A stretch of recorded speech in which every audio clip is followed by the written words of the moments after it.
Cap sur la Normandie, plus précisément à Caen, où ce jour-là, eh bien, regardez les images, hein, cela suffit pour le dire. Il avait réussi ce jour-là une véritable promenade de santé. Et puis avec son fils qui était présent ici sur le podium. Et puis ensuite, eh bien, un petit tour du côté de Bordeaux, le Bouscat, où ce jour-là, eh bien, Jardy va s'imposer très nettement, très facilement également, Jeff, en devançant un certain Quito Duvivier, qui depuis a terminé 4e de la finale de l'Olympia Travette. Exactement, voilà une performance en tout cas remarquable et qui prouve que ce cheval est particulièrement à l'aise sur tous les hippodromes. Entre les deux, bien sûr, entre le mois d'octobre et cette course du Sud-Ouest, il y a eu un magnifique parcours à Vincennes cet hiver, avec, je le rappelle, sa 2e place dans le Prix d'Amérique. Certes, après la disqualification de Jack de Bellouet, ça lui a permis de remonter à cette 3e place. Et ensuite, il s'en est allé remporter ce Grand Prix du Sud-Ouest. Il a aussi gagné le Prix de Paris, bien évidemment, hein, il ne faut pas l'oublier. Alors, nous écoutons Serge Provost. On va jouer un sacré pari aujourd'hui à quelques jours seulement d'intervalle avec Ipsos de Pitts. Ouais, plutôt Stéphane, hein. Rendons à César ce qui est à César. C'est Stéphane Provost. Ouais, et c'est vrai que ce jour-là, on n'attendait pas forcément à Paris Fête. Devant, c'est Straight Up. La Casaque Rouge, c'est Ludo de Castel qui va terminer 2e. On a Lily de Brossy qui termine bien dehors. Et regardez, il le fait vraiment facilement ce jour-là. Marchant sur le pied de 12 effractions. Vraiment énorme surprise à l'occasion de ce rendez-vous. Alors, c'est vrai, Jeff, qu'on peut faire un parallèle face à Jardy. Ils sont complètement opposés. Ipsos de Pitts a couru pratiquement 50 fois le plus que Jardy. Et il a quasiment 6 fois moins de gains que Jardy. Et Jardy, c'est un cheval classique, ça on peut le rappeler. Alors, tout comme celle-ci d'ailleurs, ouais, voilà, comme celle-ci, Mara Bourbon qui se cherche, hein, qui a été décevante cet hiver alors qu'on l'attendait au plus haut niveau. Jean-Pierre Dubois avait fondé quelques espoirs dessus sans se montrer complètement affirmatif, car il sait ce qu'il dit. Jean-Pierre Dubois, c'est un homme qui connaît parfaitement la valeur de ses chevaux et la forme de ses chevaux. Alors c'est vrai qu'on l'attendait sur... On pense notamment en général du Pommeau, on pense à Fanidol et c'est parti. Avec alors, un faux départ à la clé. Malheureusement, ouais. Ipsos de Pitts, c'était parti. Cette fois-ci, un départ qui sera validé. C'est parti.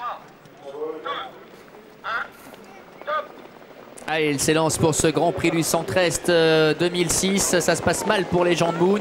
Bon départ l'Ipsos de Pitts. Bon départ de Laura Lamour avec également Lynx du Goutier. En retrait, bien Jardy s'est montré parmi le plus véloce en ce qui concerne les concurrents les 25 mètres. Suivi par l'Amiral Mosin, Mara Bourbon. Et c'est pour l'instant un pulse qui ferme la marche. Laura Lamour qui s'installe en tête dans le premier tournant avec Ipsos de Pitts dans son sillage un petit peu plus loin.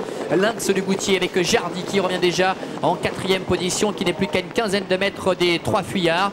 Mara Bourbon est à la corde devant l'Amiral Mosin avec Legend Moon qui a époté une partie de ses chances au départ en étant mal parti, alors qu'Impulse se retrouve également à l'arrière-garde avec un rythme qui se ralentit quelque peu. Lynx du Goutier qui reprend et qui va prendre le sillage de Laura d'Amour qui réaccélère pour prendre l'avantage. En 3e position, nous retrouvons Ipsos de Pitts, Mara Bourbon, Jardy qui viennent au cœur du peloton. Devant encore l'Amiral Mosin, suivi encore par Legend Moon ainsi que Impulse. Il se dirige bientôt vers le bouligne opposé. Un rythme qui n'est pas très soutenu pour le moment, même si on a un petit peu accéléré avec Philippe Beckert et Laura Lamour. Dans son sillage, Lynx du Goutier avec Ipsos de Pitts. Jardy qui prononce un petit effort pour venir maintenant se rapprocher avec l'Amiral Mosin dans son sillage. Mara Bourbon patiente à la corde devant Impulse, ainsi que Legend Moon. Mi-tournant avec Laura Lamour qui va être rejointe, semble-t-il, dans quelques instants par Jardy, avec Lynx du Goutier qui est en 3e position, l'Amiral Mosin est 4e, Ipsos de Pitts est 5e. Devant encore Impulse, Mara Bourbon, ainsi que Legend Moon. Peloton extrêmement groupé pour aborder la ligne droite des tribunes avec Jardy qui est venu pratiquement à la hauteur de Laura d'Amour, avec sur une 2e ligne le long de la corde de Lynx du Goutier avec l'Amiral Mosin qui a un très bon parcours pour le moment. Un petit peu plus loin, nous retrouvons également Ipsos de Pitts, le lauréat du Grand Critérium de vitesse d'Argentan, alors qu'Impulse vient en léger retrait. Devant encore Mara Bourbon qui patiente à la corde avec à ses côtés également Legend Moon. Passage devant les tribunes. Les positions inchangées, on s'observe beaucoup. Laura d'Amour, Jardy qui contrôle. En 3e position, Lynx du Goutier devant l'Amiral Mosin. Suivi encore par Ipsos de Pitts avec Impulse. Devant encore Mara Bourbon qui ferme la marche maintenant, qui s'est décalé en 2e épaisseur dans le sillage de Legend Moon avec Jean-Pierre Dubois qui se décale maintenant en 3e épaisseur, car il est bien évident que si on n'accélère pas, eh bien il va se retrouver piégé à l'arrière-garde. Et Jean-Pierre Dubois anticipe maintenant l'accélération. Le début de la ligne opposée avec Jardy qui accélère un petit peu au centre pour contrer Mara Bourbon. Avec à la corde toujours la présence de Laura d'Amour. En 4e position, l'Amiral Mosin qui précède encore Lynx du Goutier, Legend Moon qui tente de venir à l'extérieur. Direction bientôt le bout de la ligne opposée avec Jardy qui contrôle très facilement devant Mara Bourbon. En 3e position, nous retrouvons également Laura Lamour avec l'Amiral Mosin qui pour l'instant est 4e.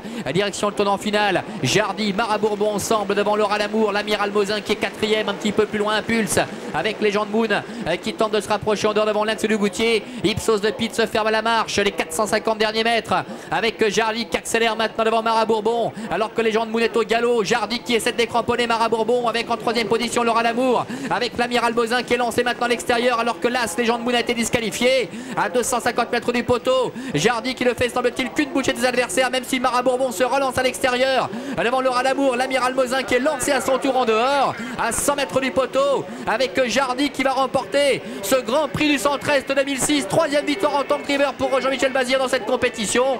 La deuxième place conservée par Mara Bourbon devant encore Lens du Goutier, l'Amiral Bozin terminant au 4e rang.